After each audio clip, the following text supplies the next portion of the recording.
Let me take this moment to wholeheartedly congratulate each and every one of you today. You graduated. You did it. You made it. Congratulations to you. And you did it all by yourselves. Nobody helped you. No, that's not. That's what I thought when I was young. I starting to really make it as an actor. I came in. I talked to my mother. I said, "Ma, did you think that this was going to happen? I'd be so big and I'll be able to take care of everybody and I can do this and I can do that and I can." She said, "Boy, stop it right there. Stop it right there. Stop it right there." He said that if you only knew how many people that had been praying for you, how many prayer groups she put together, how many prayer cloths she gave me, how many times she splashed me with holy water to save my sorry behind her. She said it. She said, "Oh, you did it by yourself? I tell you what you can do by yourself. You can go outside, get a mop and a bucket and wash them windows. You can do that by yourself." Superstar. So I'm saying that to say I want to congratulate all the parents and friends and family and aunties and uncles and grandmothers and grandfathers and teachers and friends and enemies. All the people that helped you to get where you are today. Congratulations to you all. I'm going to tell about 2-3 stories. I'm going to keep it real short. I remember my graduation when the speaker got up there, went on forever, blah, blah, blah, blah, blah, blah, blah, blah, blah. So I'm going to keep it short. Number 1, put God first. Put God first in everything you do. Everything that you think you see in me, everything that I've accomplished, everything that you think I have, and I have a few things, everything that I have is by the grace of God. Understand that. It's a gift. 40 years ago, March 27th, 1975, it was 40 years ago, just this past March, I was flunking out of college. I had a 1.7 grade point average. I hope none of you can relate. I had a 1.7 grade point average. I was sitting in my mother's beauty shop. They still call it beauty shops now? What they call it now? Yeah, I was sitting in the beauty parlor. I was sitting in my mother's beauty parlor, and I'm looking in the mirror, and I see behind me this woman under the dryer. And every time she looked up, every time I looked up, she was looking at me, just looking me in the eye. And I didn't know who she was, and I said, she said, "Somebody give me a pen, give me a pencil. I have a prophecy." March 27, 1975, she said, "Boy, you are going to travel the world and speak to millions of people." Now, mind you, I was flunked out of college. I'm thinking about joining the army. I didn't know what I was going to do, and she's telling me I'm going to travel the world and speak to millions of people. Well, I have traveled the world, and I have spoke to millions of people. But that's not the most important thing, the success that I had. The most important thing is that what she taught me and what she told me that day has stayed with me since. I've been protected. I've been directed. I've been corrected. I've kept God in my life, and it's kept me humble. I didn't always stick with him, but he always stuck with me. So stick with him in everything you do. If you think you want to do what you think I've done, then do what I've done and stick with God. Number 2, fail big. That's right. Fail big. Today is the beginning of the rest of your life, and it can be very frightening. It's a new world out there. It's a mean world out there, and you only live once. So do what you feel passionate about. Take chances professionally. Don't be afraid to fail. There's an old IQ test, was 9 dots, and you had to draw 5 lines with a pencil within these 9 dots without lifting the pencil. The only way to do it was to go outside the box. So don't be afraid to go outside the box.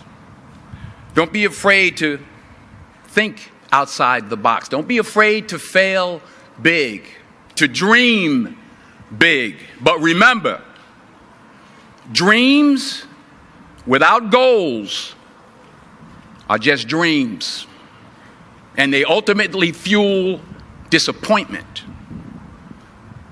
So have dreams, but have goals. Life goals, yearly goals, monthly goals, daily goals. I try to give myself a goal every day. Sometimes it's just to not curse somebody out. Simple goals, but have goals. And understand that to achieve these goals, you must apply discipline and consistency.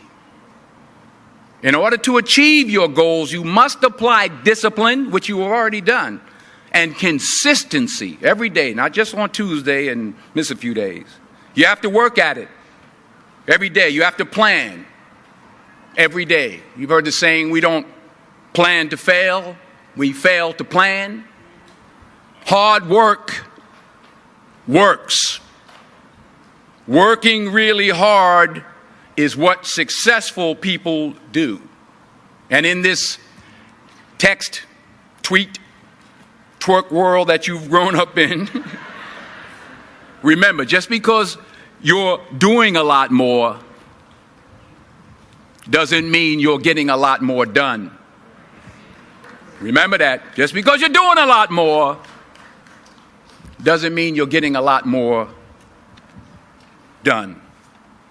Don't confuse movement with progress.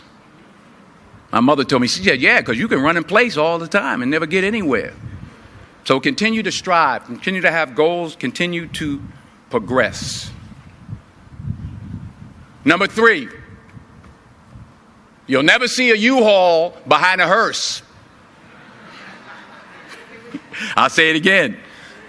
You'll never see a U-Haul behind a hearse. I don't care how much money you make, you can't take it with you. The Egyptians tried it. They got robbed. That's all they got. You can't take it with you. And it's not how much you have. It's what you do with what you have. We all have different talents. Some of you will be doctors, some lawyers, some scientists, some educators, some nurses, some teachers. Yeah, okay. Some preachers. The most selfish thing you can do in this world is help someone else. Why is it selfish? Because the gratification, the goodness that comes to you, the good feeling that I get from helping others, nothing's better than that. Well, one or two things, but nothing's better than that. Not jewelry, not big house I have, not the cars, but it's the joy. That's where the joy is, in helping others. That's where the success is, in helping others. Finally, I pray that you put your slippers way under the bed tonight, so that when you wake up in the morning, you have to get on your knees to reach them. And while you're down there, say thank you for grace. Thank you for mercy. Thank you for understanding. Thank you for wisdom. Thank you for parents. Thank you for love. Thank you for kindness. Thank you for humility. Thank you for peace. Thank you for prosperity. Say thank you in advance for what's already yours. It's how I live my life. That's why I am, one of the reasons why I am today. Say thank you in advance for what is already yours. True desire in the heart for anything good is God's proof to you, sent beforehand to indicate that it's yours already. I'll say it again. True desire in the heart, that itch that you have, whatever it is you want to do, that thing that you want to do to help others and to grow and to make money, that desire, that itch, that's God's proof to you, sent beforehand already to indicate that it's yours. And anything you want good, you can have. So claim it. Work hard to get it. When you get it, reach back. Pull someone else up. Each one, teach one. Don't just aspire to make a living.